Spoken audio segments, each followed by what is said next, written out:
The first of the Sunday afternoon games, the Raiders at the Falcons. This line was a pick 'em, and now the Raiders are favored by 3. Everyone's clearly impressed by what they saw from Derek Carr, who looked like the next Joe Montana against the Chiefs. So does Derek Carr continue to play this well, and do the Raiders win easily against the Falcons? I actually have a yes to both of those things. I don't think they'll win easily, but I think they'll cover here.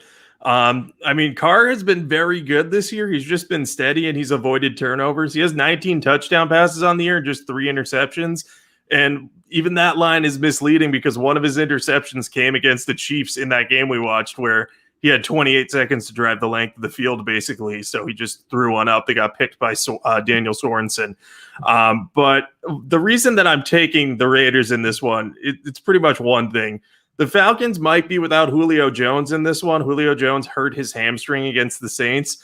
And the Falcons without Julio Jones on offense are just a completely different team. They couldn't do anything to move the ball on the Saints with him out of the game. And I know the Raiders defense is much weaker than that of the Saints, but if they just have to focus on getting some pressure on Matt Ryan and taking away Calvin Ridley, then I think we can at least talk about, the Raiders doing a good job of limiting the Falcons offense. And Matt Ryan just hasn't looked comfortable this year without Julio Jones. So I think he could very much struggle in this game. And meanwhile, the Raiders offense has been just very good and very consistent. So I'll take them to do well against an Atlanta defense that has been better in recent weeks. I will give them that as well. But it still has some holes in the secondary and cornerback position. And if Josh Jacobs can get going, I can just see the Raiders not running away with this game, but keeping the Falcons kind of at an arm's length for most of it. So I'm going to be on the Raiders here. I'm probably going to be on them for like 2 units or so. I just think that they're the better team here. And I know the Falcons have some good personnel, but if Julio Jones is out, I just cannot trust them at all. Yeah, Julio Jones, that news is huge. The Falcons would be 4-1 right now if it wasn't for that Todd Gurley nonsense against the Lions. They'd be 4-1 right now in games in which Julio Jones played the full game. Without him, they're a lot worse. We know that. And so it really depends on his status for this game. If he plays, I like Atlanta because the look-ahead line was a pick 'em, and now they're going to be +3. And, I think the Raiders might be a little flat after such an emotional loss to the Chiefs, especially like late Sunday night. It's going to be tough for them to rebound from that. I really think so. And Atlanta's gotten better, not just from Julio Jones. They were missing several cornerbacks earlier in the year, and they're all fully healthy now. So their secondary is not great, but it's not as bad as people think it is. So I think the Falcons are I think they're very underrated if Julio Jones plays. Now, if Julio Jones is out, I think you probably have the right side. I just don't want to bet this game because, like I said, I think the Raiders might be flat.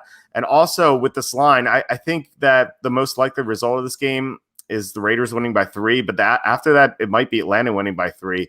So this line it's just not too inviting. Like if it was Raiders -2.5, I think I would agree with you. If Julio Jones is out, I'd probably bet the Raiders at that point. But at 3, I have no interest there. So this is either going to be if Julio Jones plays, I'm going to bet on Atlanta. And if Julio Jones is out, I'm probably going to be on the Raiders, but for no units. Yeah, you make a good point about the emotional aspect of the Raiders loss. I hadn't considered that. My thought process was because of how tight it's going to be in the AFC for the playoff races that they'll be motivated and then they'll see this as an opportunity to kickstart a winning streak. Because I think they play the Falcons and then they play the Jets after that. Don't quote me on that exact order, but they have some winnable games coming up. So I think that Gruden might say like, hey, we almost beat this. We can absolutely handle these Falcons. We just got to get it, bring the same type of intensity. But I will be interested to see which of those theories works out because there is definitely a world in which the Raiders are just like completely flat out of the gate. But I'm going to bet on Gruden right now. I feel good about the team, much better than I did a few weeks ago. Yeah, I agree with you there. Gruden's done a great job, and I think it was Andrew who said Greg Olson should be a head coach somewhere if he wants to be a head coach. I don't know if he wants to be. Yeah, he's one of the best offensive coordinators in the NFL, no doubt. And the Raiders do play the Jets next week, and then they play the Colts. So yeah, so definitely some winnable games for sure if they're focused and Julio's out.